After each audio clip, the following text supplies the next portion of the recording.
Going live Everything now. is awesome. All right, let's do it. Did it by accident. We're live. Go.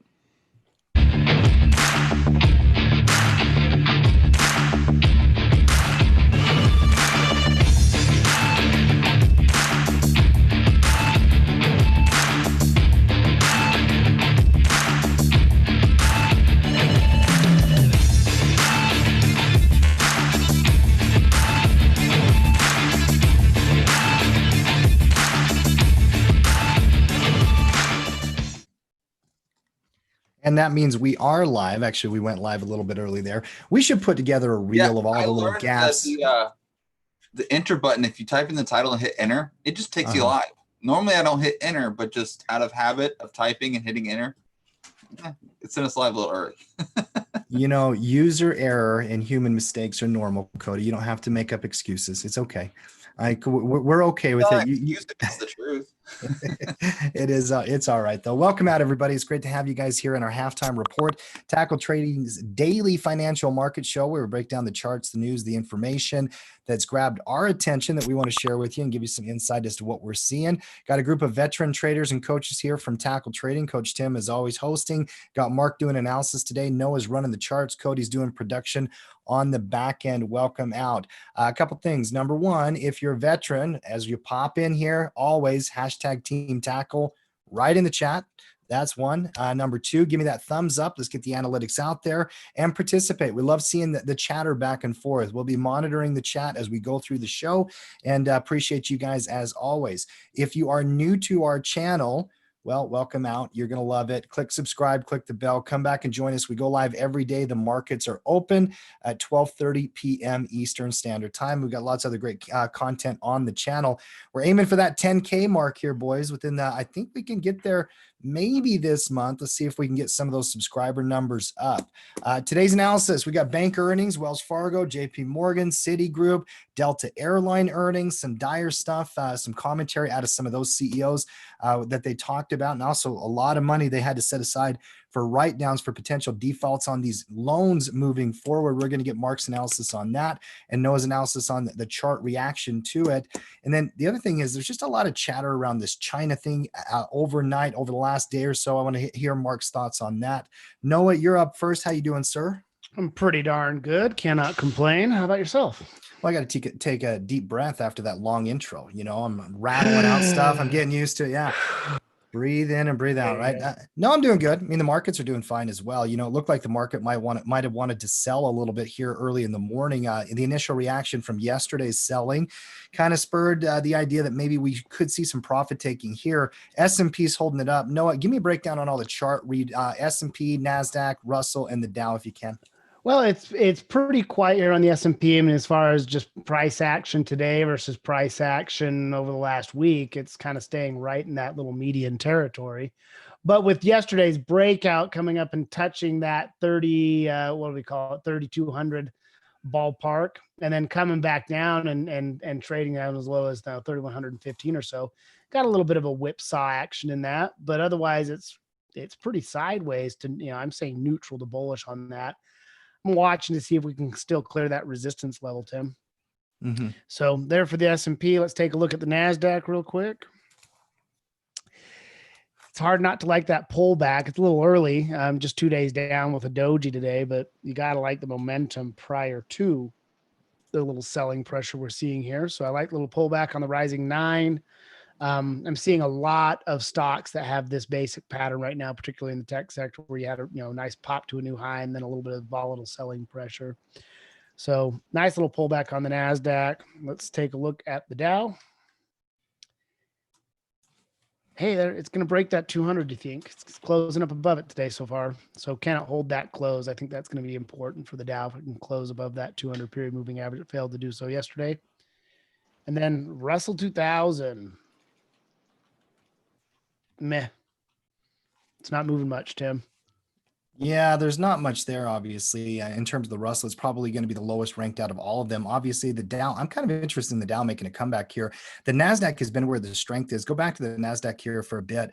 Mark, yesterday, that candlestick, and I wrote about this in the tackle today. I know that this is the question in my mind right now that people are asking is this tech pullback, which is not a pullback yet. I know it's only 2 bars. You had that sell off yesterday. We're now down into moving averages. It's showing a lot of resiliency here today.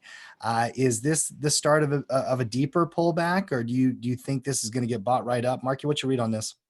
Well, I mean, whenever you get into an overextended situation, right, where a stock or an index or an ETF, whatever it may be, has a monster rally, it doesn't take much to shift the technicals.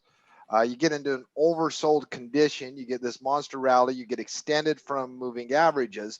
It doesn't take much. And yesterday we had a couple little things that sent it down. First of all, Fed's Kaplan started to speak, and he basically let everyone know that, hey, Fed's not going to be there forever. We would like to return to normal market functions at some time. It was nothing imminent. He said Fed's still going to do whatever it takes, but that started a little bit of selling off of the highs. And then California announced their lockdown. And so it was a 1-2 punch of news headlines. Nothing that you necessarily didn't see coming down the road. I mean, the Fed is not going to be there forever, and yet it's going to be there forever, right? But he specifically mentioned the credit facilities, that we would like to shut those down at some point in the future. Now, whenever the Fed says anything that's not ultra dovish, the market throws a little short-term hissy fit. Then it's usually absorbed into the trend and price action continues. But that 1-2 punch in a oversold condition caused a little technical sell-off. Mm-hmm. And we were talking about that on the podcast yesterday. Actually, the podcast got released, episode number 381. If you are a podcast listener or you already know about it, hopefully you go and download that one. Pete Thomas was a great guest on the podcast. And as we were finishing up the interview, Mark, and kind of wrapping up the rest of our podcast, market started to sell and all of this news started to hit and all those kind of things.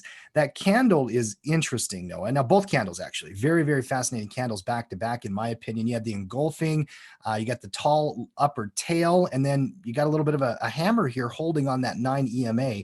How do you read those two together? And at what point do you call it a pivot point?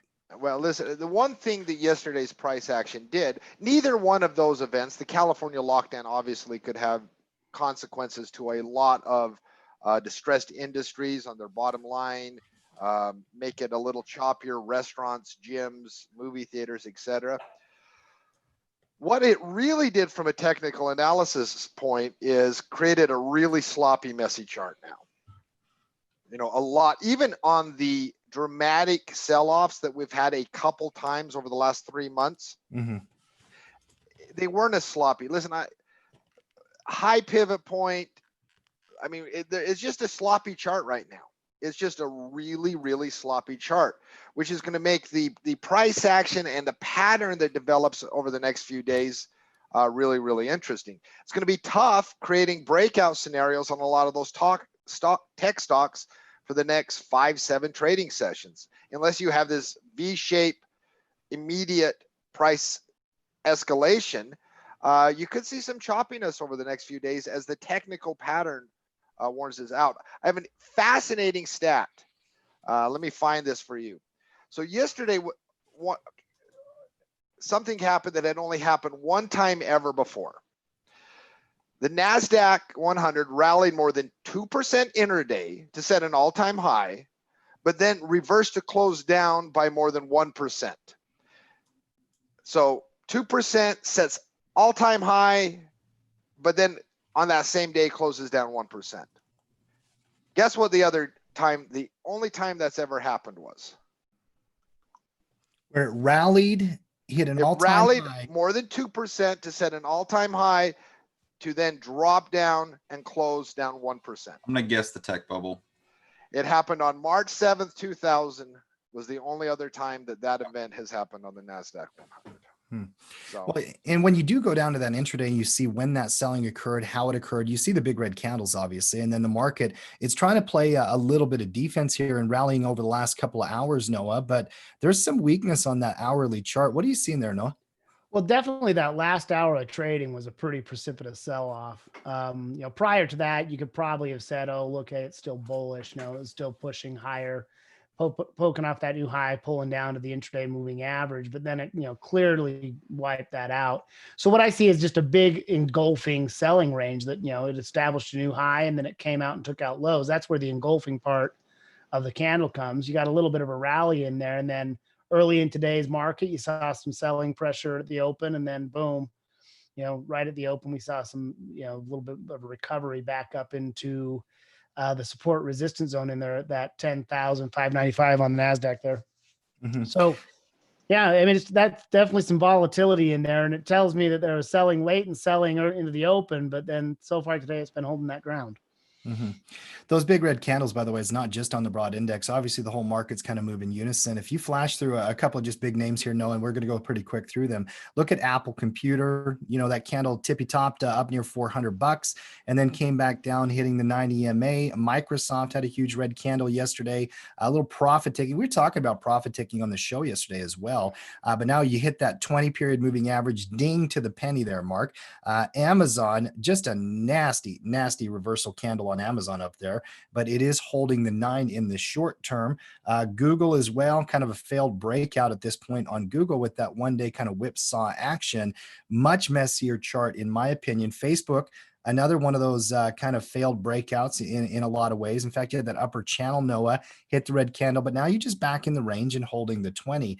And even like a Tesla had the most incredible couple of days, in my opinion, which is now, by the way, one of the biggest stocks in the marketplace. I think top 10 now is what I read yesterday. And look at that nasty candle all the way to 1794, bringing it back. So could this be the start of something a little bit more? Obviously it can, but could this pullback, when it does develop, if you get a few more days down in here, Mark, a little messiness through this first week of bank earnings, could it create an opportunity in tech that you've been waiting for to trade? Well, I mean, here's the thing about these situations. These situations can go a lot of way, and caution is warranted. I know there is a mentality out there that, oh my gosh, buy the dip. All right, buy the dip has been a strategy that has worked for 10 years.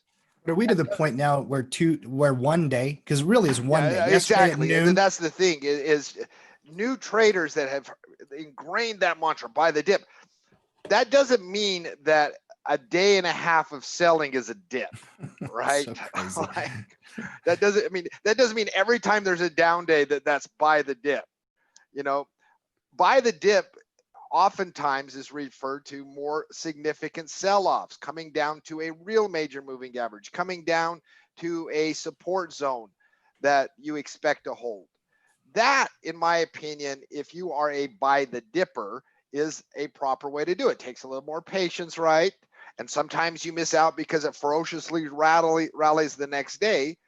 But if you are trading, you have to wait for proper technical setups. We talked about this on the distressed industries. Remember, about 6 weeks ago, the distressed industries were rocketing for like 3 days, 4 days, 5 days. Everything was up. It felt like Boeing was going to be at $400. MGM was going to be at $50. And then we had a sell-off. And we said, all right, there's nothing wrong with entering into Boeing again once you get a proper technical setup, once that sell-off started happening. And we've never really gotten a great setup on Boeing. We've never gotten a great setup on Delta. We've never got a great setup on Carnival. The patterns haven't been pretty. And as a result, you saw slides. So individuals that listened to us during that time and wait for a pattern, that pattern, we're a month into it. We still haven't seen it. We haven't seen a nice reversal pattern in any of these distressed industries. Patience definitely paid off during that time period. Pattern will likely emerge at some point, just hasn't yet. That is the same advice on Apple and Facebook and PayPal and Amazon and everything else. Wait for the pattern to develop, because you don't know how this is going to play out in the next 2 days, in the next week. eventually a pattern, a signal will emerge, and you trade that. That's what we do as traders. Sometimes it takes some patience, and that can be frustrating for new traders. Give me FXI if you can here, Noah, next. And one thing that we've been tracking here for, well, several years now, Mark, actually, is the relationship between the U.S. and China and what's been happening there. Several bits of news overnight that I think is significant that we need to update the team on out there. What's going on with China right now, Mark? Oh, my goodness. Listen, we've had escalating tensions with China for many months now. There's been so many little things here and there, resolutions passed by our Congress, statements made by Pompeo, statements made by Navarro, statements made by Trump himself, statements made out of China. So escalating tensions with China is just par for the course right now. I mean, the market, there was some news that came out last night, aside from the fact that China would have said they would impose sanctions on Lockheed Martin. Some flare up in the South China Sea as far as with regards to disputed territories. All right, so one thing, and I hope that Americans as a whole don't have to Google on the map where the heck is the South China Sea, but there has been territorial disputes there for a while now, and to go into the full history of it would take a very long time. But China is claiming certain aspects of certain territorial rights to the South China Sea. And yesterday, Washington rejected China's claims to the offshore resources. China came back and said, stay out of our business. This is none of your business. This follows a completely underreported story a couple weeks ago where we had two aircraft carriers doing maneuvering drills there in the South China Sea. It's a real potential hotspot. I have no idea how any of this plays out. I do know, though, that tensions are escalating. The rhetoric on both sides is getting worse, and that is on the backs of it being even worse. So it is something there. The market doesn't care about it at all. Market has market can only focus on like one or two things at a time. China's well off its radar. But, it's one of those things. It's like item number 14 on 53 bear arguments that the market completely ignores. And until something happens, the market won't care at all about it. But it gives me cause for concern. It really does. No, how do you unpack that chart? Obviously, about 8 days ago or whatever it was, we talked about the state-run media in China coming out and tell people in China to buy stocks. We're going to have a huge bull run. The Chinese stock market gapped out. Now we're starting to see this little bit of a correction back into some of the old ranges. You've got moving averages. You've got old gap points. Unpack that chart for me if you can. Then go to BABA and take a look at that one as well and tell me what you're seeing. Well, the gap up here obviously creates a little vacuum in the price action. It's really, really common for gaps to fill. You could look back at just some of the past history on this chart, like back here last year, September. You got a nice big gap up, run up, and then it comes back down and fills that gap. Now, I don't know if we're going to come all the way back down and fill that gap to 40. I suspect with that little, propaganda mandate to buy stocks that you'll see a buy up somewhere here between 43 and 41, that 20 period moving average ballpark. Mm-hmm. But, definitely a lot of momentum into that. And you wanted me to pop open the chart of which again? Alibaba, Baba, that's right. Yeah. Looks about the same. So, nice pop up with the pullback down. That Baba breakout was pretty fantastic. And I've got, some random drawings on there. Let me go ahead and clean those up. It's even prettier on the weekly, by the way. I've been watching this one. It's been added to my watch list. I'm watching this pullback develop. Don't have any positions on it, but this is firmly entrenched as an opportunity in my point of view at some point here. Maybe that's old resistance, that, old breakout pullback kind of pattern that Cody always talks about as one of his favorites. But I do like that setup. I know FXI you can play. Coach Tyler was talking about playing EEM to get exposure to China because a lot of these stocks are in there. Cody, that's one of your favorite plays, right? How do you not like it? Because it gives you secondary confirmation off of the breakout that the breakout is not only legit, but there's a large portion of people that want to get into it that missed the initial breakout. So to me, it's almost just secondary and better setup to get into, knowing that once it comes back, you get that little doji candle. Well, now not only do you have the breakout, but you even have a first target, which is the previous breakout high. So I love being able to two target, because I don't know about you guys, but whenever I'm playing a breakout, it's always kind of hard to be like, wait, how far can this go? It's hard to target. When you get a breakout pullback, now you have a first target. So you can take some profit and then let the rest of it run to wherever it wants to go. All the charts kind of. I love, I mean, cultural differences are fascinating to me. China continues to run state-sponsored ads in their media telling investors to invest responsibly and stop going so freaking crazy right now. So it's just, I mean, they want upward mobility in price, right? But I mean, they've seen this song and dance before in 2015 and the results of it. And so they're really trying to like calm the bullish fever as best they can to create nice, steady, sustainable trends. They want better prices to buy in at too. Hey guys, calm down for a bit. All right, it's calm. All right, we're gonna buy. All right, Now hey we're guys, you should buy. That's pretty funny. But that is not necessarily the message we get here at a leadership mark right now. Obviously, they're saying buy, buy, buy, buy, buy. You have to do it buy stock market because asset prices always go up, right? Isn't that the song and dance here in the last few months? No doubt about it. Mark, with the mood of risk that you're seeing in the news from China, I'm still interested in the charts here. How do you match those two things that feel like they're kind of opposing each other? You've got the potential for risk from the news, but you've got beautiful breakout pullbacks that are developing. I mean, are you just staying away from these Chinese plays? I think the question you are asking is the most important question the individual retail trader or individual such as us has. And my response question is, what's your timeline? What's your time horizon? Because if it's a short time horizon, trade the chart. Listen, there are literally dozens and dozens and dozens of really great bearish arguments. You know, just there was a survey out today amongst fund managers. 75% of fund managers says that this is ridiculously overvalued, right?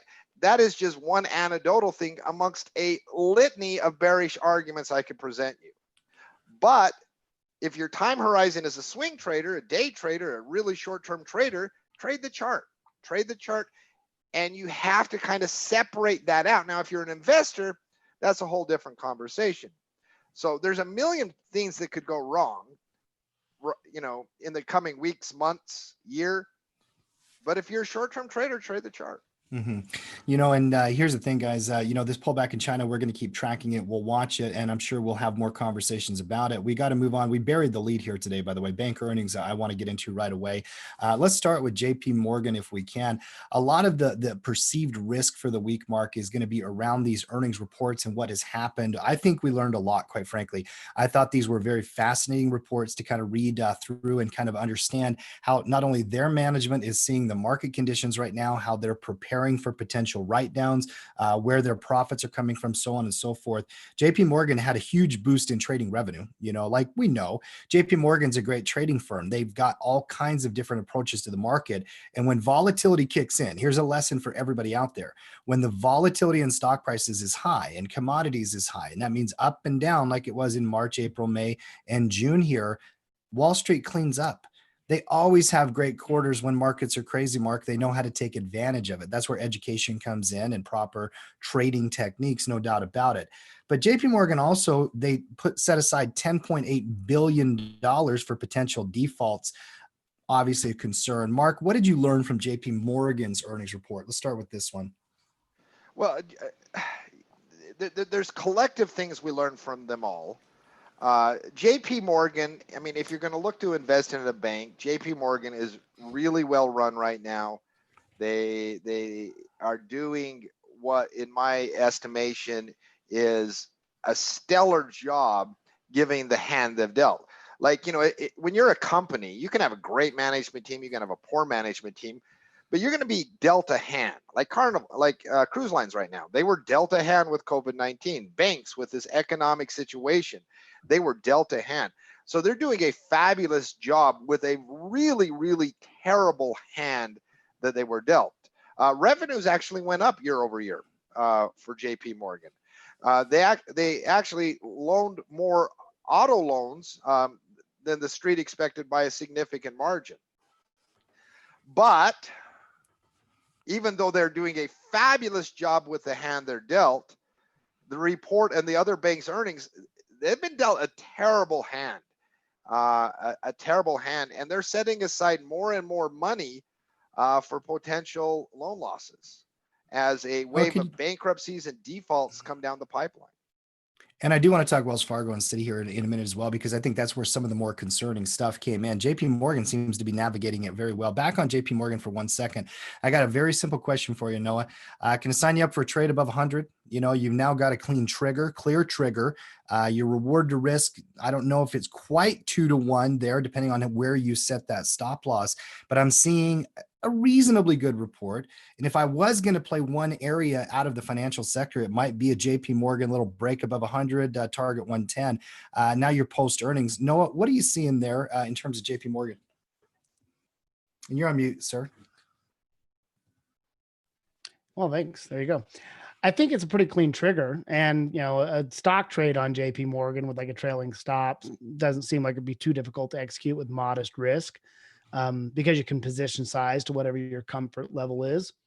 So yeah, you could talk me into that. I think I like the clean trigger above 100. That century marks just a big psychological number, and if it can start trading above that, I think it's a quick shot to 110 as far as the upside potential on that goes.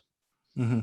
So, the only problem really with any trade, even on like a Goldman Sachs, so you're looking at that chart as well, and them post earnings, they might have some clarity as well in the financial sector market, is that you've got such bad data coming out of other firms. Let's start with Wells Fargo. So like JP Morgan, it was a reasonably okay report. I thought it was fine. I didn't think it was killer, and them having to hold so much money for write-downs obviously concerning. Wells Fargo was a terrible report.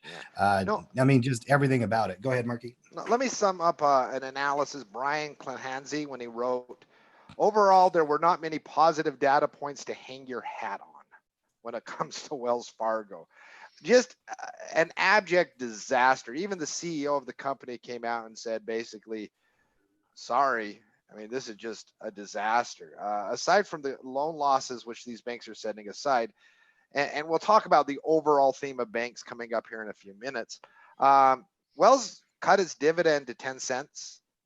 They had their first quarterly loss. If you had by 10 cents, I think, not no, they cut their dividend, I believe, to 10 cents, didn't they? I have to double check. No, I think they cut it by 10 cents because it was a 51-cent dividend. They're now at 41, I believe. We check on that to make sure. I mean, it's a significant. Cody, will you double check that? Yeah. I'm gonna check. I actually think they cut it to 10 cents. Yeah, give me clarity on that. I might have written it down wrong. The notes I have is they cut it to 10 cents. Yeah, I see that expectations said that we're expected to reduce the quarterly dividend to 10 cents per share from 50 cents per share. So like an 80% dividend cut. Wow, that's huge. They had their first, if you had any question if we were in a financial crisis, not an economic crisis, not a COVID-19 crisis, a genuine financial crisis, Wells Fargo posted their first quarterly loss since the financial crisis, 11, 12 years ago. This past quarter, lost 66 cents per share. Their revenue was down, setting aside a huge amount for additional loan losses. And an underreported item on Wells Fargo, they have 146 billion in commercial real estate loans out there right now.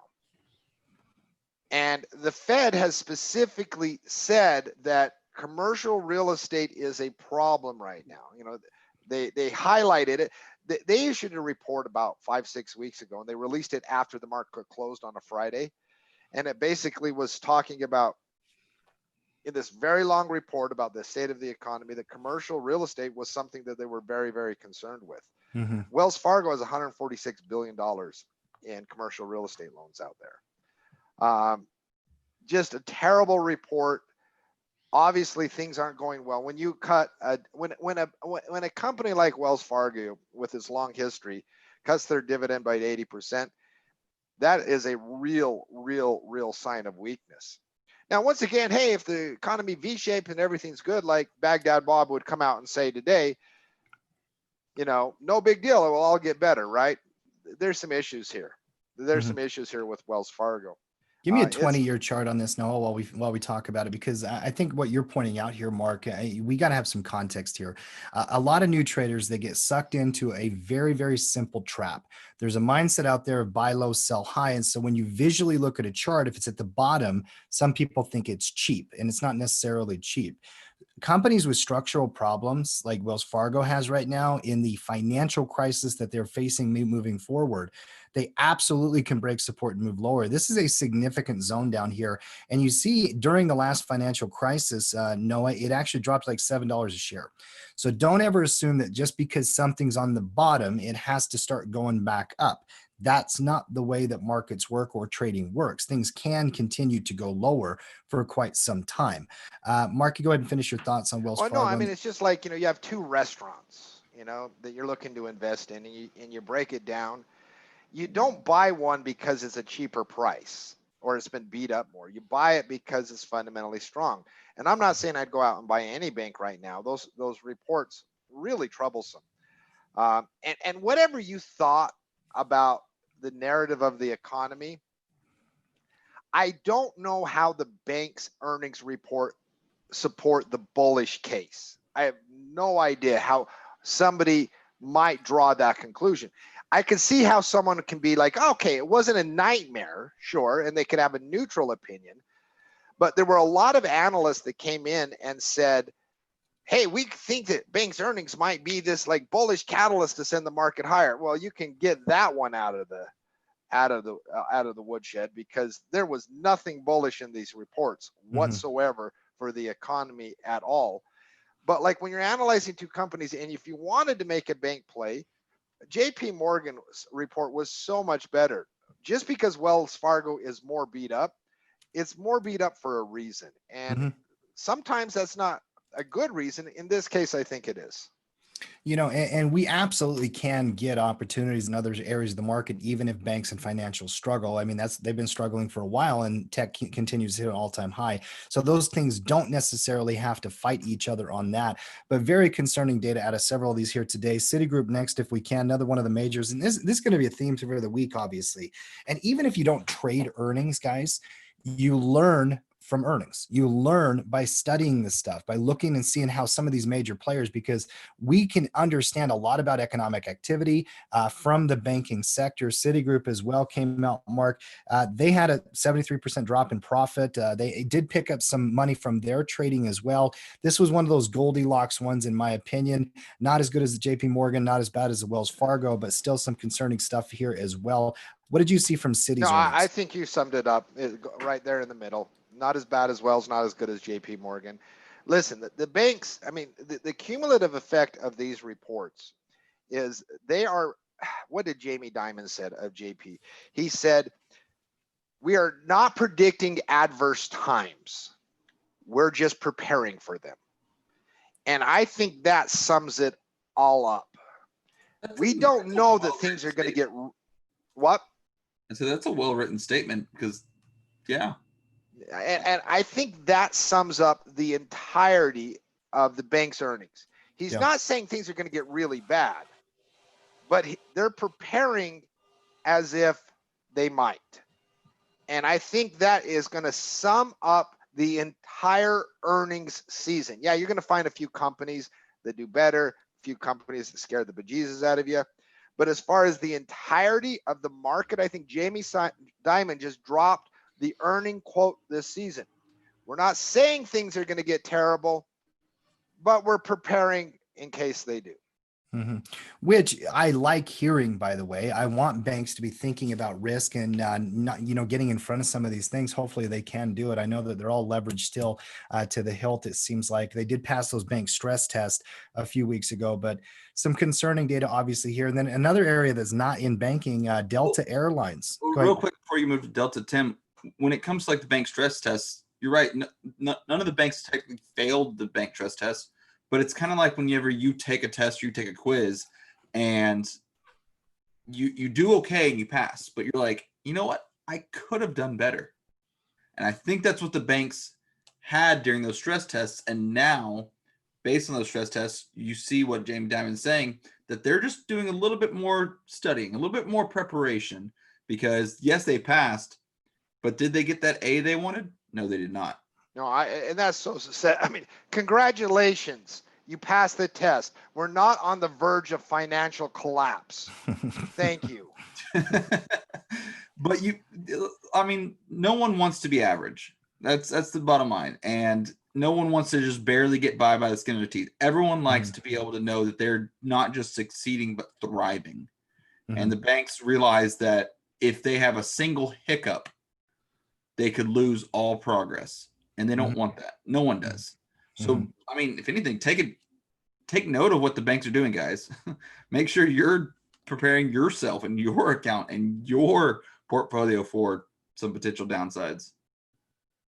Well, yes, I agree with that. I do agree with that. I think that, trying to understand where the nature of market risk is right now, we were clearly stretched in tech. For me, though, reading these bank earnings, understanding the bank earnings, it goes back to the original question. It affects whether I buy the dips on the strong momentum stocks, right? It's how I approach other areas of the market. I actually have very little interest in buying the banks. I think we learn from the banks, right? Try to understand where they are. Well said, Cody. Well said, Mark. Let's talk Delta Airlines next if we can. And, guys, obviously distressed areas of the market reporting here today. Banks, we just kind of went through some major names. We're going to have more throughout the week, Mark. Here's your first major airline of the quarter. And they tuned to the drum of a $3.9 billion loss. They think that, and here's another quote that's very concerning. The CEO said they don't expect air traffic to recover for 2 years, Mark. Another distressed area. A similar quote to that many in the industry have said. You do have some naysayers even within the industry that say it might be 3-4 years. Oh, really? Like the Airbus CEO and things like that. I think that. One of the things I really appreciate out of aviation these days is that you get some of the most candid responses about the state of their industry. There's not a lot of sugarcoating, and I really appreciate it because it helps you make good decisions, right, with your money. Not a good day for earnings. Go ahead. After the 2008-2009 financial crisis, how long did it take the average consumer to start feeling comfortable getting back into the market? Years. Yeah. Before they felt comfortable that it was safe to get back in, because the financial crash was so detrimental to the mental psyche that they didn't want to get back in. And what does that tell you about 2020? It took weeks for retail traders. Well, it's a different.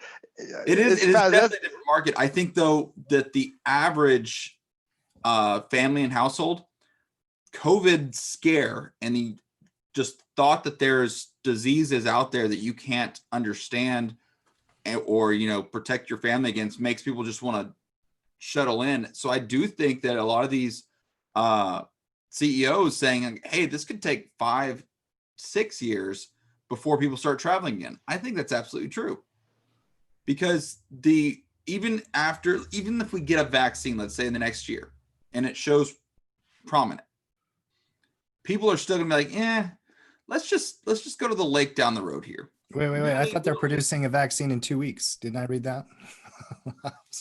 Don't get me started. No. Had to, Cody. That is the line that we're getting fed right now. The vaccine is just right on the edge, and it's coming down the pipeline. It's going to be wonderful and all those kind of things. So, but it's still going to take some time. Public sentiment is not going to recover after this global pandemic that COVID became nearly as quickly as logic would dictate. But humans aren't logical thinkers. We're emotional thinkers. We're feeling based, and then we justify afterwards. We don't think based on logic and then emotionally decide afterwards. It's always emotionally based first, and then we use logic and numbers to justify backwards. So I do not think that travel is going to increase in the next year. I do not think travel is going to increase in the next 2 years. It'll increase from the lows. It'll increase. It won't get back to where it was. That's right. Let's travel around the world. Let's go backpack Europe and all that type of travel. I don't see that happening. I agree with some of the more cautious airline CEOs when they're saying, it may take a long time to get back to where we were. And when they say that, investors don't like hearing it, but it's the cautious approach to saying things are bad and they're not going to, like, this is a perfect example of not being V-shaped. Everyone said, oh, V-shaped recovery. That even failed to have a U shape. You can see the little failed U there, and now it's just trending back down. How much money are these airlines going to have to borrow, Marky, to get through this mess? Oh my God, Well, here, let's They lost, do an, Delta lost $4 billion. It's only a $16 right. billion market cap. Like, okay, for the distressed industries, here is your distressed industries for dummies 101 book for this coming earnings season. All right, your Cheesecake Factories, your Deltas, your MGMs, all of these companies that need people, they're going to lose a ton of money. The market's not going to care very much about any of that. What the market is going to primarily focus on is liquidity and cash burn. All right, so basically the market in these companies is basically the metrics they're using is how much cash does a company have and how quickly are they burning it, assuming that at some point in 2022 or so things get back to relatively normal. Now, if you reject that premise that they're going to get back to normal in 2022, ignore the entire sector. But liquidity and cash burn are going to be the two most important things that the market focuses on. All right. So the only things that matter, because Delta lost $1 gazillion this quarter. Everyone knew that. They ended Q2 with 15.7 in liquidity, which is the total debt and finance obligations. It's not the total, and they also had total debt and finance lease obligations of 24.6 billion. So they got a ton of debt already, but they have liquidity for about 15 or 16 months, maybe even a little longer, as their daily cash burn came down to about $30 million a day. So they're still burning a ton of money on a daily basis. That will continue for the foreseeable future. But do they have enough money, i.e. liquidity, to weather out the storm? Delta's case, it looks like they got a stretch. That doesn't mean you should go out and buy Delta today, but because it doesn't mean that it's a good value at these prices. That's your own analysis to do, but it does mean Delta's not going bankrupt. Wait. It's got a 5 PE ratio. Doesn't that mean it's cheap? P ratios alone don't give you enough context, guys. And I think there's going to be one lesson a lot of new investors learn. Everybody has to learn this one at some point. Just because you have a low PE does not make something a buy. From a fundamental perspective, just like on a chart, just because it's on the bottom doesn't make it a buy. You have to look at how it's going to be moving forward in business. And I love your analysis here on the cash burn and whatnot. So like Delta, they're in a moderate position compared to some of the other airlines. Mark. Yeah, I mean, this is and it's a tricky thing, right? We haven't been in this situation really before on this broad a scale. So they have enough money to survive at the current rates for some time, 1.5 years or so, whatever. And so they're not in this immediate, hey, they're going to go bankrupt type situation. And they probably could secure more government loans, but they're going to pile on a lot of debt. They already have a ton of debt. Is that the type of company you want to invest in? Okay, if it is the type of company you're willing to invest in, what price level do you feel comfortable staking your claim, knowing that it's going to be a multi-year journey to get out of this? You know, that's the question you have to ask if you invest. Now, if you're trading, just wait for a signal, trade the chart. Trading's so much easier than investing.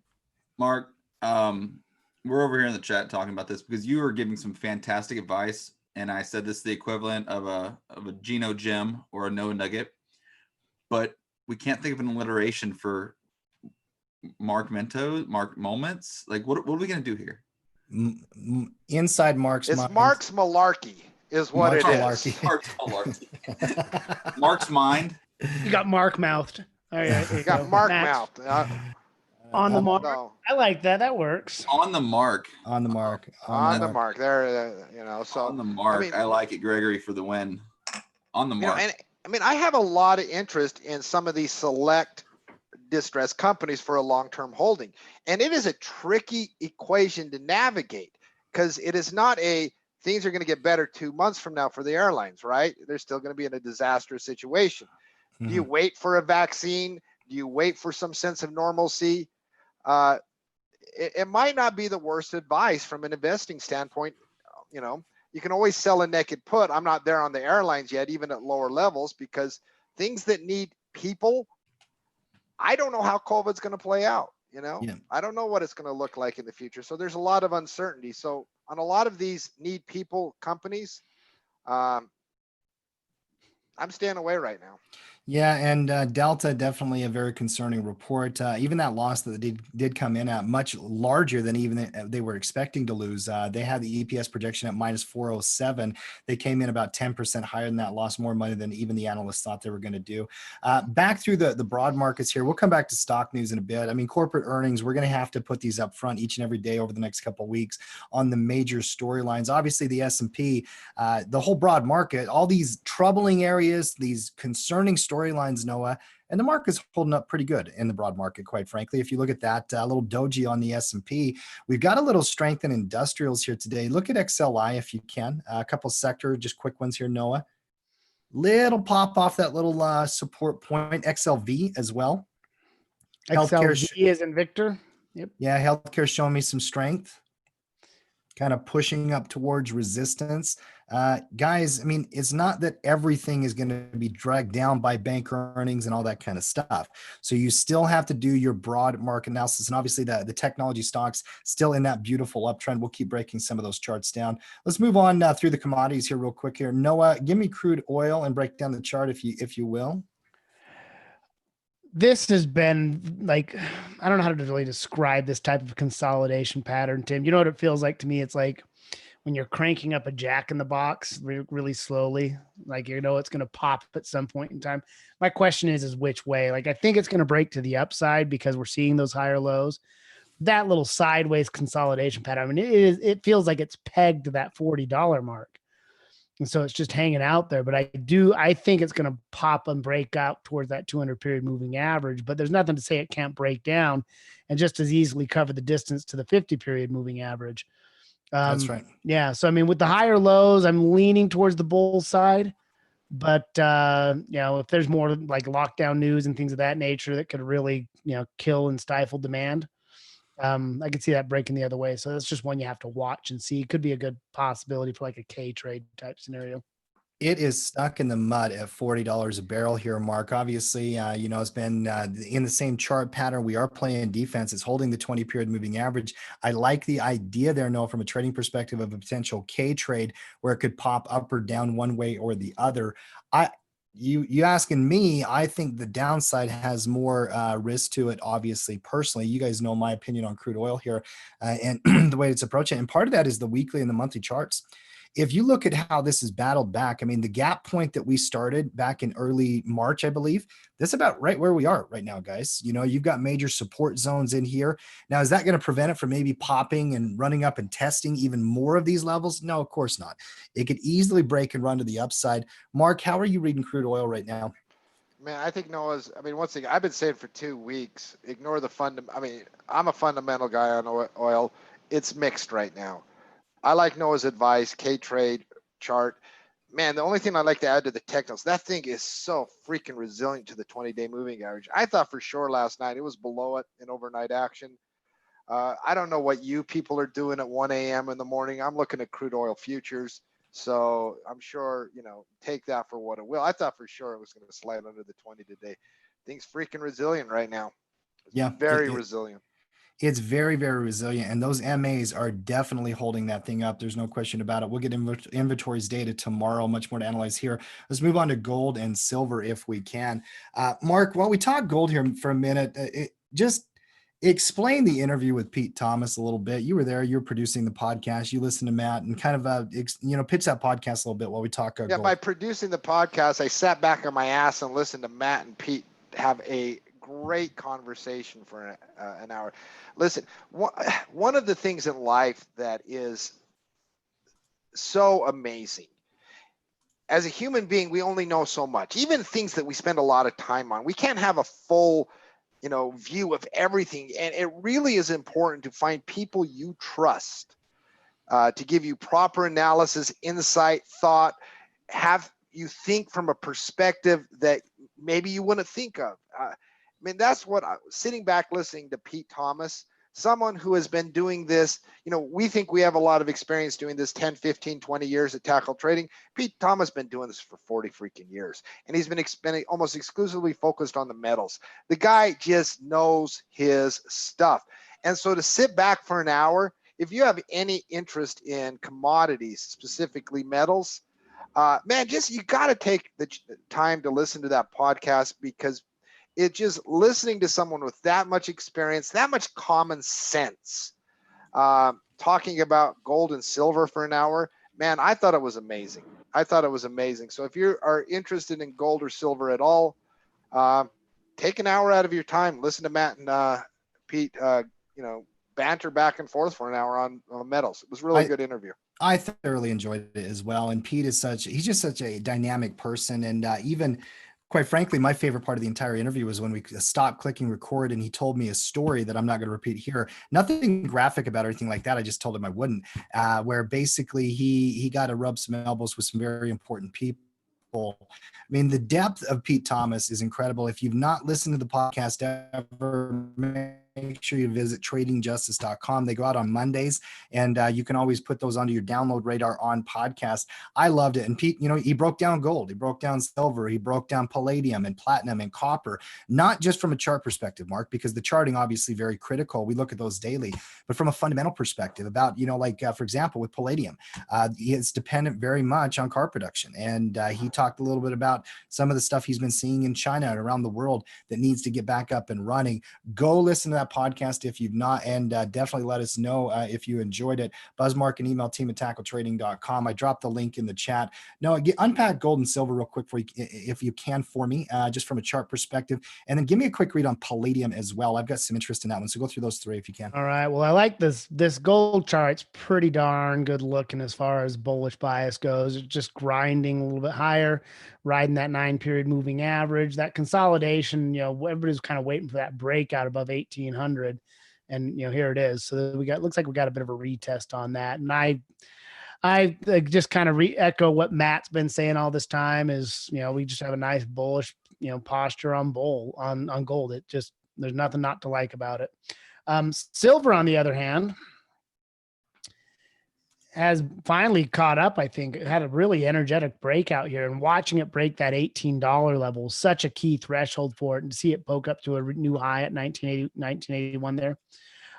Got some good momentum. So I expect you'll see some resistance around 20 on that, but good energy from silver. And then you want to see palladium, PA or PL? /PA. PA. Well, that consolidation right there, that's back up above those moving average. I can see the potential for that to run. Mark, when you pop back above MAs here, does that get you interested just from a chart perspective? Kind of in stocks all the time, most of the time in commodities. But when you're trading in a sideways fashion, moving averages are really momentum indicators. And one day I'll do a course on moving averages and share my knowledge, and spending way too much time thinking and studying these things. But if you look at palladium when it was having its nice run up in 2019 into 2020, moving averages are amazing for finding support bounces, finding new reentries. When you've been stuck in the mud for months, they really don't matter at all. Sometimes on intraday charts, but they should primarily be taken off, and you should wait for a fundamental catalyst or a technical break of a major resistance or support area. There's another one of Mark's, what are we calling them here? Mark's musings. Mark's moments, Mark's musings. Ooh, I like it. I don't know. I like it. I do not like anything to do with the word moist, though. No, I don't know what was going on there in the chat, but that well, word, it was Mark's morsels, and morsels just reminds me of moist. Like it's just one of those words, just like, I don't know. Listen, in 2020, we don't share saliva or spread it in any way. All That's right. right. So That's right. let's ixnay with the moist day. Quick peek of the dollar if you can. Actually, a couple of currency pairs I also want you to look at: the dollar yen cross pair as well as the dollar CAD here. And Noah, what are you seeing in the UUP chart? First off, we've got bank, kind of announcements here this week. The Bank of Japan has their policy statement coming out tonight. The Canadian policy statement is going to be coming out in the morning. Two major ones there. Dollar's pressing down on support here, Noah. Give me a read on that chart if you can. Well, that 26 zone, I think, is a very contested price point. And if we see the dollar break below that, I think you're going to only see that if the market's making new highs as well. Like there's going to be a negative correlation on those two. But that's a big price point, and so you got to keep an eye on it. And again, a weakening dollar, that's not necessarily the worst thing in the world, but key price point. Keep an eye on that one. Mm-hmm. It's just drifting lower. Quite frankly, I look at these charts and I have not changed my analysis on the dollar here for several weeks. When it broke down back from that May kind of range that it was in, obviously we took a leg down. If you do catch a breakdown here, there's not much down here, by the way. If you look at long-term charts, the dollar's got some potential to the downside here and has been moving lower on those MAs.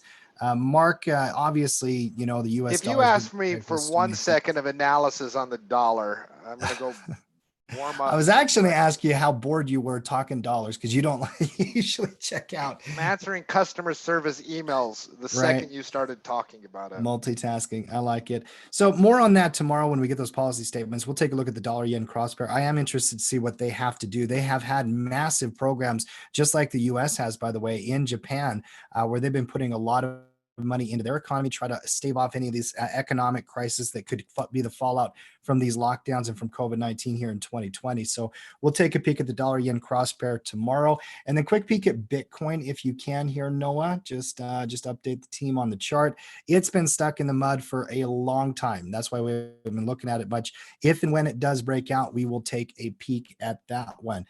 Let's make a transition. Let's talk companies here today. There's several other stocks in the news, and I want to actually, as we make this transition, Noah, can you bring up the website, tackletrading.com? Just want to, kind of point people in the right direction of a couple of different areas I think should be used by every trader out there. And let's bring this up. Start with the Trade Center up on the top. I'm going to make sure I'm actually logged in there, Tim. Yeah, no problem. Okay, we're good. So Trade Center. Yeah, start with that Trade Center. And then over on the left where those tabs are, we've built the website for, basically ease of use. And it's been a development over several years as it's come to this point in its development. We've got a lot planned for the website moving forward. One area, if you're not using it yet, that you should would be this Trade Center. Couple things it always does on the site. Number one, it'll tell you what the next show is, so the coach's show coming out. So it kind of gives you a reminder. It also gives you the last report that came out if you're a pro member, like the newsletter, the stock report, so on and so forth. If you scroll down here, Noah, you can build a watch list right there. There's a bunch of stuff you can do. And if you ever have a hard time getting on YouTube, there we are streaming. The halftime report is always streaming right there from the Trade Center tab. So it's a great place to start and bookmark at Tackle Trading. It's got a lot of resources in there. And if you look over on the right here, upcoming events, so that way you'll never actually miss something. You can kind of keep an eye on what's coming down in the events page, we got like in the a events calendar. going on. Live stream within a live stream within a live stream within a live stream. This is fantastic. I need it to stop. This is going to get trippy here. No, it's awesome. I'm not prepared for this right now. I think we can go back in time here if we just wait long enough. Yes. Now just use the resources. Let us know what tools you like. Let us know what you're using, because then we will put more time and effort into making sure those things actually do work properly, and that we're developing the right kind of stuff that you guys want out there. So if you're a team member, pro member, Tackle Trading, always let us know what you're using on the site, and if you're looking for anything. Back in the charts here for a bit, and let's go to Ford Motor if we can. First stock I want to unpack here today. Noah, this is a story right up your alley here. Ford is bringing back the new Broncos. Did you see these? And did you see these trucks come out? Did I see these trucks come out? Yes. Dude, it's got a very Jeep vibe. Obviously, that's who they're competing with. I don't think that you have to like one or the other. I think they look great. I mean, I think they look pretty burly. I could see myself getting stuck in one of those. Also, I would say the fact that hey, I kind of like that door, the way you can kick the door off on the insert. That's Yeah, kind of like cool. even your leg has a window. That's pretty cool. I wonder if they have little side panel or side like footrests like Jeeps do. If you take the doors off, you sit your feet there. But I think one of the reasons that Broncos also became very envied was because they pulled them from the market. Oh, for sure, scarcity on that. Like, Exactly. you know, You pull from the market, and everybody's like, "Hey, They you also- remember that really cool vehicle?" And now they're bringing it back. I don't agree with that. They also pulled the Dodge Dart, and it's not making a comeback. Okay, I mean, well, here's an example for you. The Toyota FJ, which I happen to drive. Dart was one only of like those. a year old after they made it. all right. Go ahead. Those were pretty popular when they came back and kind of created that new, FJ Cruiser. Those were pretty popular, and that's very, very similar to what you see here. I think they're going to sell like crazy. Yeah, I do as well. And I do think there's going to be a lot of demand for it. And Cody, there's always been a love around the Bronco. People who owned them or held them, they'd keep care of them. They would keep track of them. They'd fix them up. They wouldn't let them just kind of leave the family either. So I do think it's going to have a lot of demand for this product. And by the way, I loved what the Ford CEO had to say about this. One of the reasons why they're bringing it back is they have a higher profit margin on products at this price point, Mark.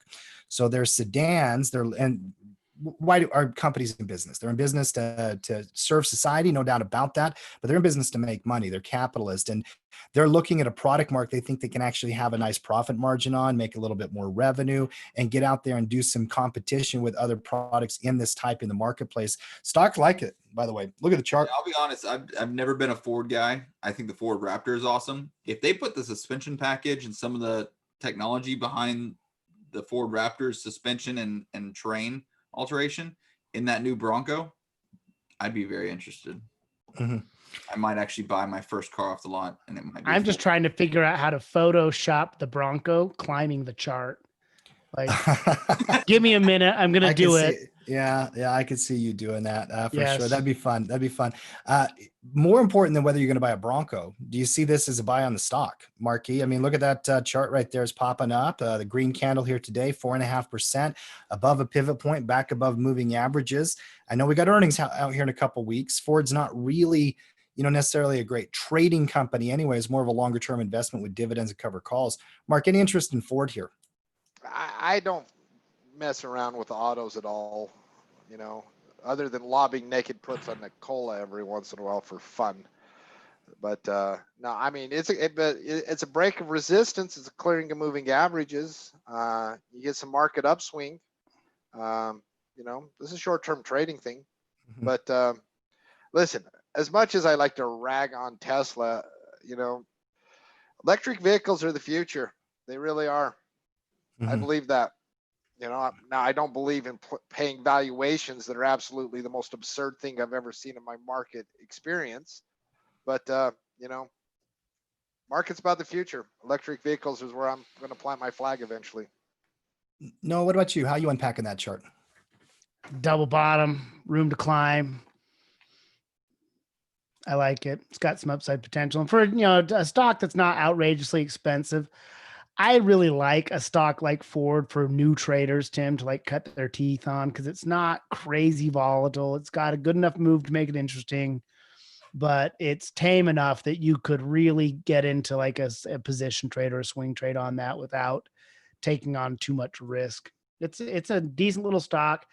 And, for an investment, obviously it's got some potential there. It pays a modest little dividend, but, pop from 630 up to 730, a dollar move on that would be a significant return. Mm-hmm. Mm-hmm. No, I like what you just said there too about like new traders getting their feet wet.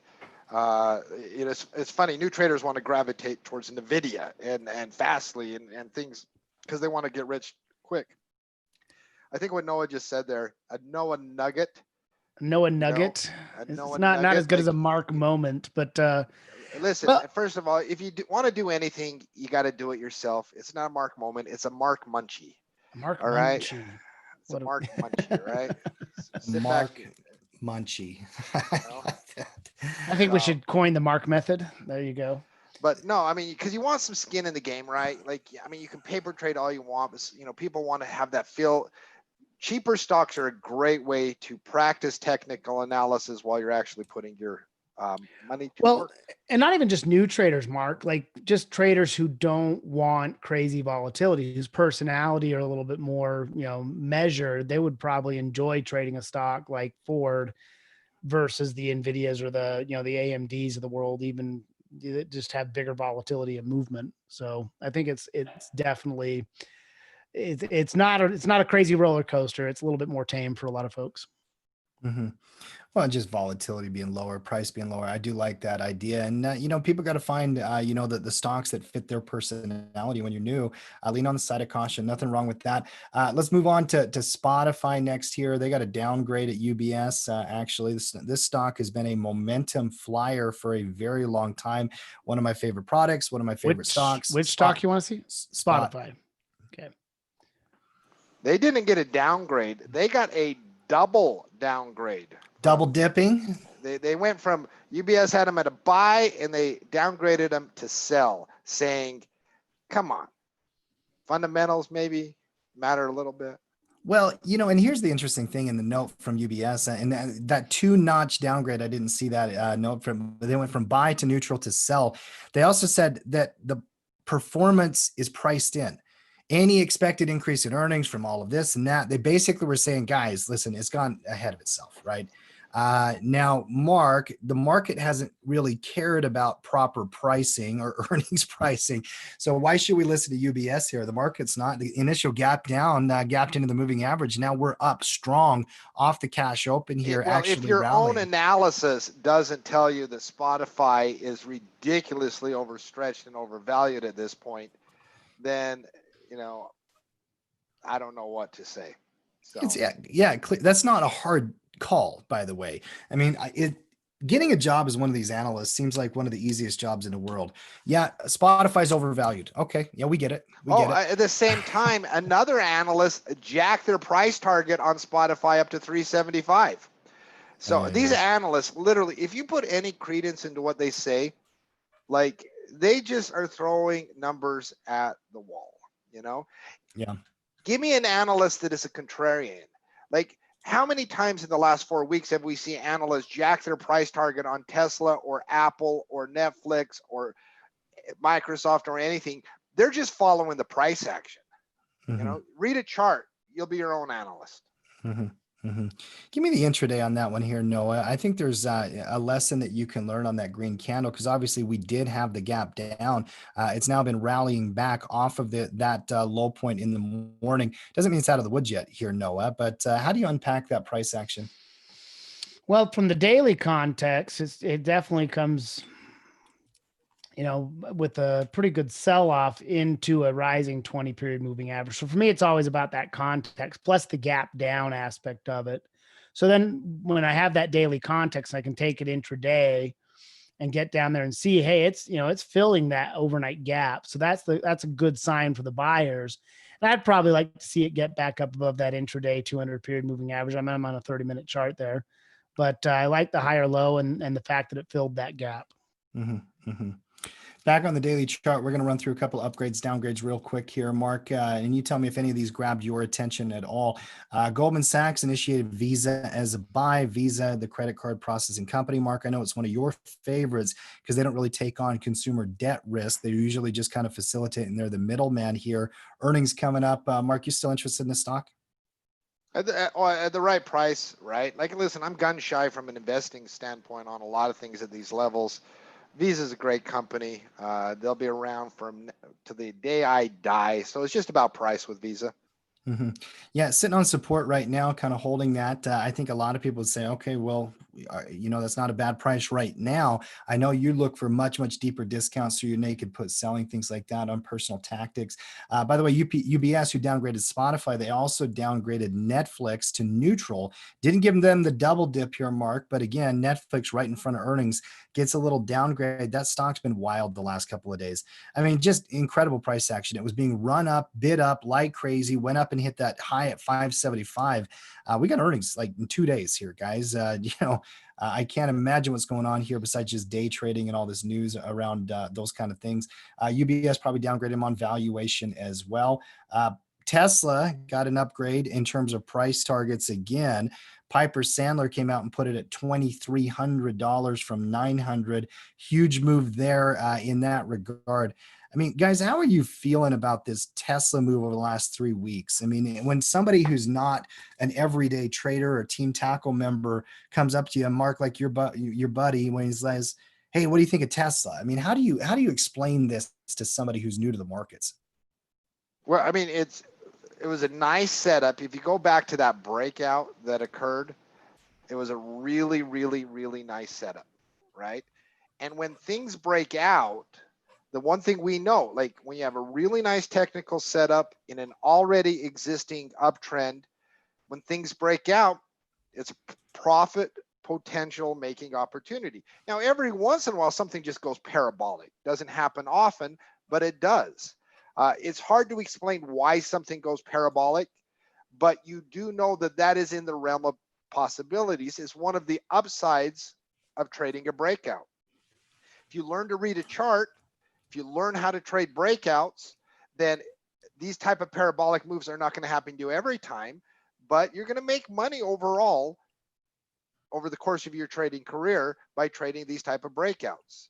And every once in a while, you're going to have a big, huge home run. I'm not a huge fan of Tesla at the valuation levels in any stretch. I think it's one of the most overvalued stocks. I am so happy for individuals that made money on that breakout, because it was a nice, clean technical signal, nice price level, that $1,000 broke it, nice confirming candle, and then they made a ton of money. Very, very happy for whoever traded that, as I would be with any breakout. Now the key is, what's the next signal? You know, because that one took a couple weeks, almost 3 weeks to develop. We don't have a clean chart. Eventually, another clean chart, the volatility will die down, pattern will emerge, and another signal will be produced. Like a lot of things, wait for that pattern to develop. It's going to be a fascinating one, obviously, for the foreseeable future. Tesla's not going away anytime soon, obviously. $200 billion company now, 10th biggest in the marketplace. Earnings in a couple of weeks. Noah, what about you? When somebody who's brand new or not an expert trader, or maybe hasn't studied this stuff, starts bringing up stock movements like this, because Tesla, I mean, guys, we broke out of 1,000. It ran to 1,800. I got text messages from people I didn't know even had a stock account, Noah. I say, slow your roll. Chill it. Slow your roll. You're not ready for that yet. I mean, I don't know. I've seen people come in and obviously, what did I see earlier in the chat that made me laugh? Robinhood's a hell of a drug. A lot of new traders coming in and obviously getting excited about some of these big flying stocks. And, you know, more power to them, but you really have to understand and respect the risk on a stock like this. Cause I mean, it really can move. I mean, this covered 600 points, almost, 800 points in a month. That's pretty massive movement. So hopefully you're on the right side of that. But if you caught yourself on the wrong side of that, that would be a pretty harsh way to stick your toe in the water in the markets. No, the beautiful thing about Tesla pre this run is that you were able to get good risk reward, because the trading ranges were so tight. If you played a breakout or played a bounce, whether it was the 20-day moving average or a multi-day level of support, you had really tight trading ranges. And so you could have proper loss management techniques and put the risk to reward in your favor. With this chart extended, you're just gambling. You're just gambling at this point. So that's exactly what I was gonna say, Mark, is like, might as well go throw $1,000, $2,000 on black on the roulette table and let it fly. There's nothing setting up here that says it's going to continue. There's nothing setting up that gives you a good risk to reward ratio at this moment. We have had them in the past. There's nothing right now that says they are. And the other thing that I would say to a lot of these newer traders that are looking at it is, you probably can't proper position size according to your portfolio in Tesla, which is another reason I would say to stay away. In order to properly position size a Tesla trade, you would need the setup, and you would need to be able to justify the losses if they come. The human brain doesn't like to think about losses. They like to think about the gains. But a single call option on Tesla, if it were to drop another, 10%, what's that going to destroy you? So I think a lot of traders that are only focused on the upside potential are not properly gauging the risk of what can come if this does turn south. Mm-hmm. And that works same with for short selling. If someone wants to try to short Tesla because they think that it has huge downside risk because it has gone parabolic, well, what's the risk if it has another parabolic move up? I think anyone who can't properly trade Tesla with a good risk reward ratio should stay away. Mm-hmm. Listen, another setup will occur. It might take 3 weeks, might take a month, might take 6 weeks. I don't know. You wait till the setup emerge, and then you trade the setup. And then in the meantime, enjoy the price action. Enjoy the show. No, and I love that analysis there out of both of you guys, and quite frank, and everybody here. I think it's really good insight. And a lot of new traders, obviously, they get sucked into the dollar signs and the greed and the social media posts that they're seeing on Reddit and Facebook and Twitter and all this kind of stuff. People crowing about making all kinds of money, but proper position sizing and proper technical setups are mandatory if you're going to be a short-term trader, and make sure that you do put time into that. Very, very good analysis there. One last one for me here, guys. Moderna. Mark, another stock with positive virus news or updates, whatever we want to call these. It feels like a broken record on a daily basis. They basically said they're moving forward with their phase 3 trial, 30,000 people they're going to put into it for the vaccine, I believe at the end of July. Marky, the stock reacted, the market didn't. We had a market reaction from a COVID lockdown out of California yesterday. Kind of, I'm not even sure that's what it was, probably more that Fed chatter.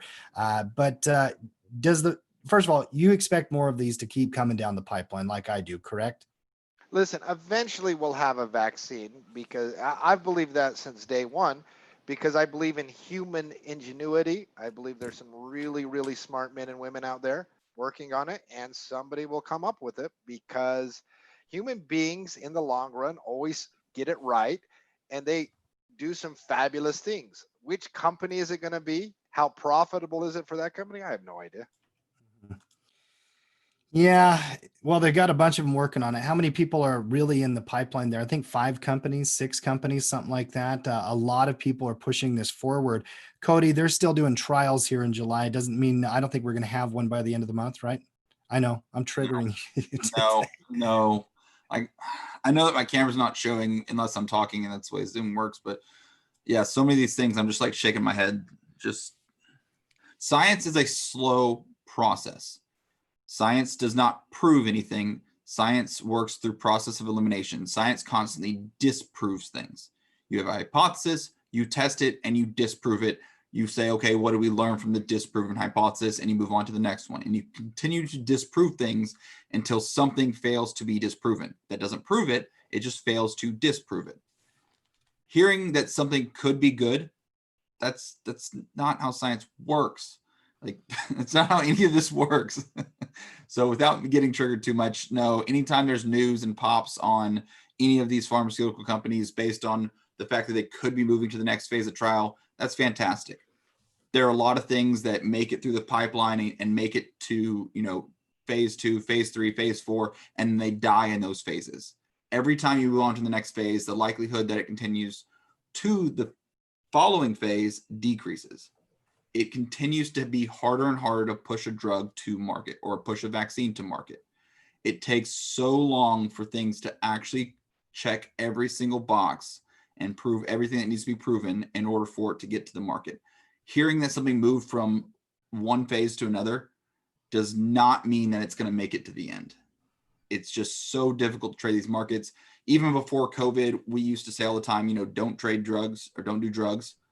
And the thought behind that is these miracle drugs that you see a lot in these companies where they have these huge pops. 2 weeks later, 2 months later, you hear, oh yeah, it failed. Boom.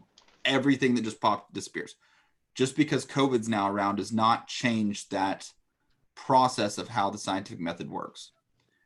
We all hope, and there's a lot more, emotion and energy going into getting a COVID vaccine, but that doesn't change the requirements needed to have a successful vaccine hit the market. Mm-hmm. So I'm not rushing in. Yeah, I'm not going any further. I'm done. I digress. Oh yeah, no. If they release a vaccine in 3 months, I'm not there's taking no way in hell I'm going to take it. Like, because everything Cody said, I know about 1% of what Cody knows on the subject, but I do know that it's a really lengthy process. Like, I mean, like it's funny. I just know that from following stocks, right? You'll have a stock and something will pass a phase one and they'll get a little bump. And then 7 months later, it will be down 60% because they fell to phase three. It's a really, Exactly. really long process, and rightfully so, right? I mean, they're putting stuff in It your should body. be, and that's the thing is science is built to be the scientific method, going all the way back to just chemistry in high school, not even chemistry 101. Just like the most basic scientific method that everyone was like, oh, this sounds boring. It's like, because it is. It's meant to be boring. It's meant to constantly check and recheck and be boring and take a long time. But that's a good thing. We don't need snake oils hitting the market. We don't need these miracle cures. We don't need, these magic teas that you can buy that aren't FDA approved. We don't need those trying to say, oh yeah, this is going to work for you. Yeah, at one point in time, people were drinking mercury because they thought it was the elixir of life, because it was a shiny liquid metal. That doesn't mean that it's a good thing.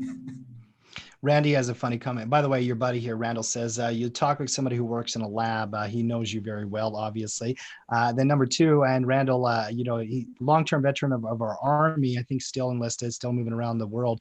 My daughter, who's only been in the Army for 1 year, would agree with you, Randall. They'll give it to us military folks. Don't worry. I'm sure they will sign up a few cadets and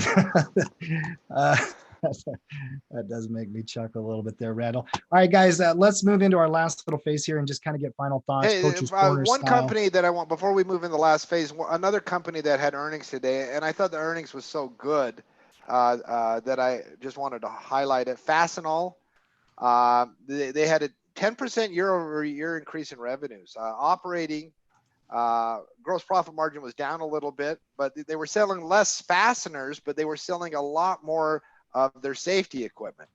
Some of their safety products jumped 116% year over year. You're not going to have a large percentage of companies that increase revenue 10% year over year. When they do, take note of it for long-term investments, because I don't know how COVID's going to play out, right? Yep. I don't know how long it's going to last. No. Fastenal, F-A-S-T.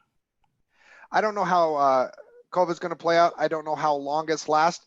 I like companies that can make money, whether COVID lasts for 2 or 3 more years or whether it ends in 3 months. Companies like that in their earnings report catch my attention. Fastenal's as boring as they come. It's a slow-moving stock, but I thought it was a really outstanding earnings report.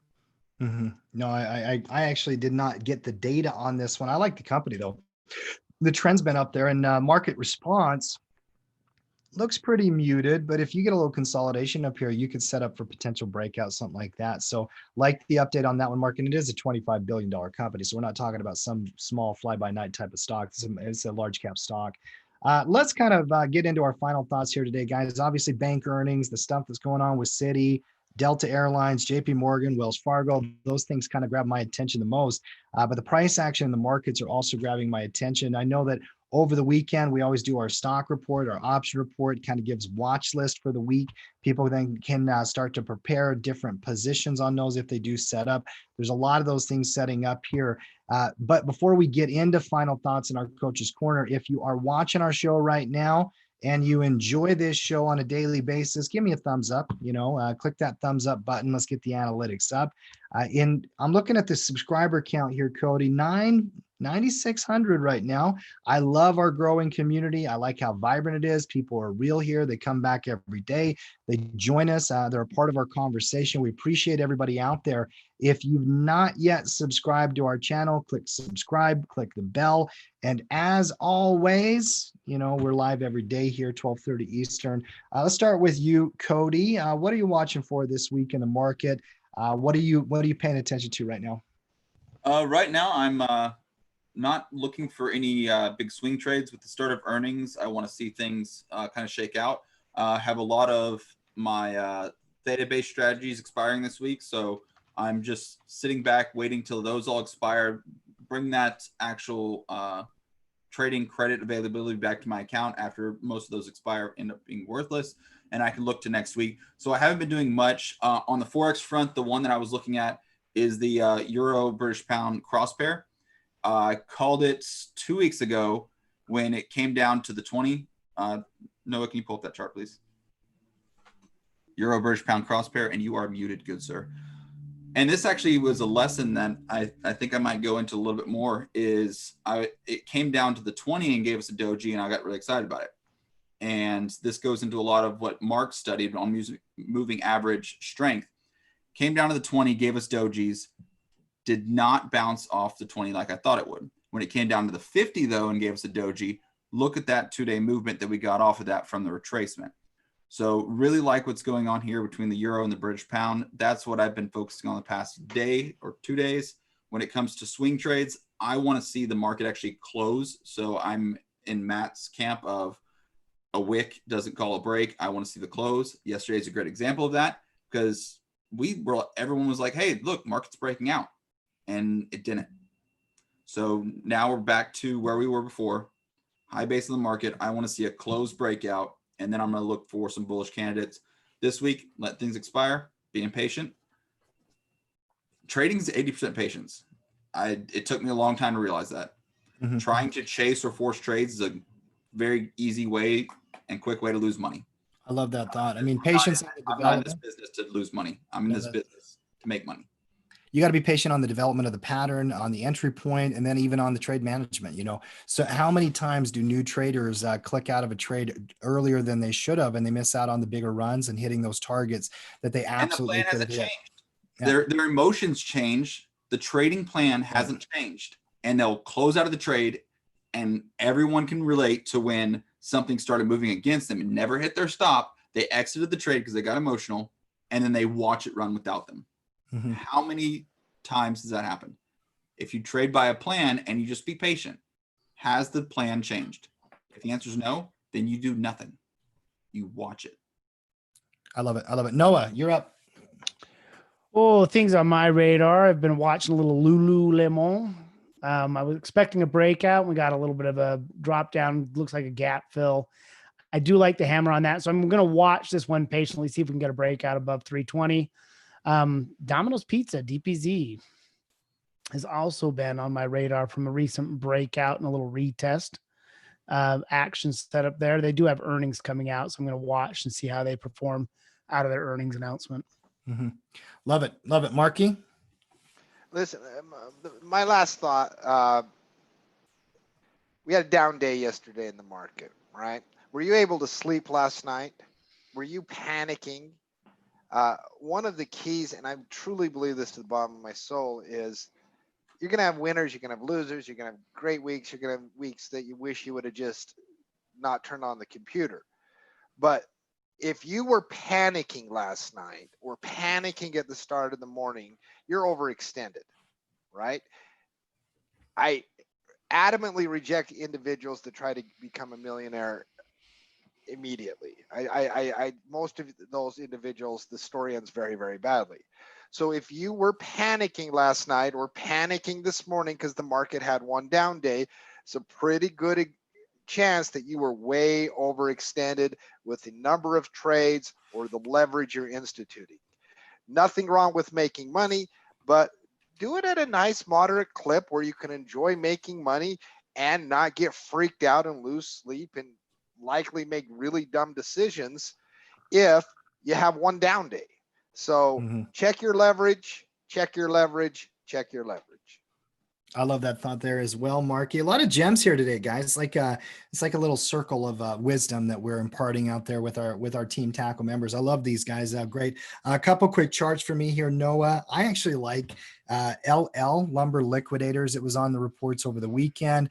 Just a beautiful blast out there today. You have probably missed it after an 18% move. Great find, great candidate, beautiful setup. Finally got confirmation and took off. GDX, the gold mining index. Pete talked about gold mining stocks as well as the commodities. I actually kind of like this little flag that's developing up here. Old resistance, new support. Not a pullback. Well, how many candles are up there, Noah? Is that a pullback? That's a pullback. That's a pullback. Yeah, for sure.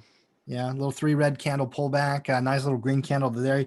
The gold miners looking pretty good here. I still think Apple Computer is an interesting candidate here. I mean, if we're talking tech, we're talking everything.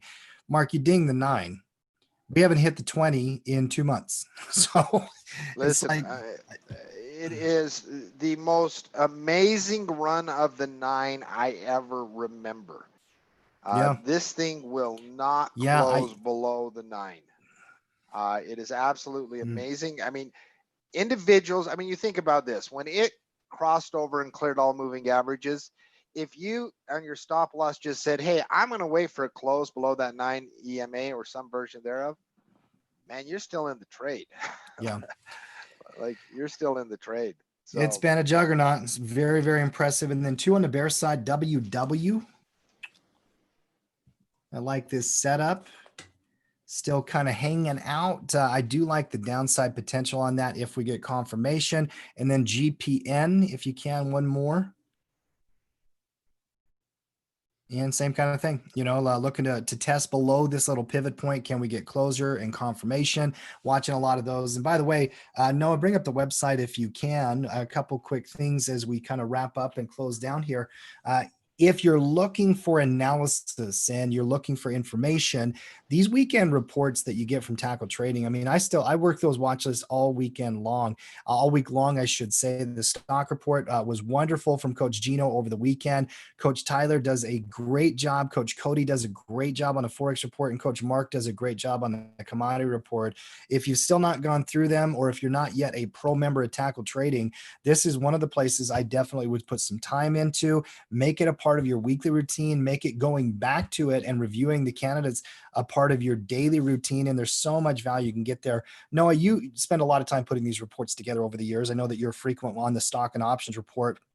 How would you explain it out there to somebody who hasn't used them yet?